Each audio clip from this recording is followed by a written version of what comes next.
দীর্ঘ ৩৩ বছর পর অনুষ্ঠিত হওয়া জাহাঙ্গীরনগর বিশ্ববিদ্যালয় কেন্দ্রীয় ছাত্র সংসদ নির্বাচন এবং হল সংসদ নির্বাচনের যে ভোট গ্রহণ সেটি গত বৃহস্পতিবার সম্পন্ন হয়েছে। বৃহস্পতিবার সকাল ৯টা থেকে বিকেল ৫টা পর্যন্ত এই ভোট গ্রহণ চলে এবং তারপর থেকে এই যে ভোট গণনা সেটি কিন্তু শুরু হয়েছে এবং এই ভোট গণনা দীর্ঘ ৩ দিন হতে চললো এবং ৩ দিন ধরে আসলে এই ভোট গণনা চলছে এবং এর যে ফলাফল সেটি আসলে কখন নাগাদ হবে সেটি নিয়ে আসলে প্রার্থী এবং সাধারণ শিক্ষার্থীদের মধ্যে নানান ধরনের জল্পনা কল্পনা আলোচনা চলছে এবং এখন পর্যন্ত আজ শনিবার বেলা ১২টা পার হতে চলছে। এখন পর্যন্ত আসলে এই যে ভোট গণনা সেটি কিন্তু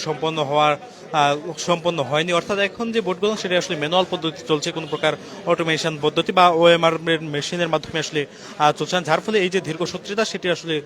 শুরু হয়েছে। এবং জাহাঙ্গীরনগর বিশ্ববিদ্যালয় কেন্দ্রীয় ছাত্র সংসদ নির্বাচনের প্রধান নির্বাচন কমিশনার অধ্যাপক মনিরুজ্জামান তিনি জানিয়েছেন আজকের এই ভোট গণনা সেটি সম্পন্ন হতে পারে বিকেল ৩টা থেকে ৪টা নাগাদ এবং তারপর পরে এটির আসলে ফলাফল ঘোষণা আসলে হবে আজ সন্ধ্যা ৭টার মধ্যেই আসলে এর ফলাফলটি ঘোষণা করা হবে। যে জন্য বলতো সাধারণ শিক্ষার্থী বা প্রার্থী তারা কিন্তু এখানে অবস্থান নিয়েছেন।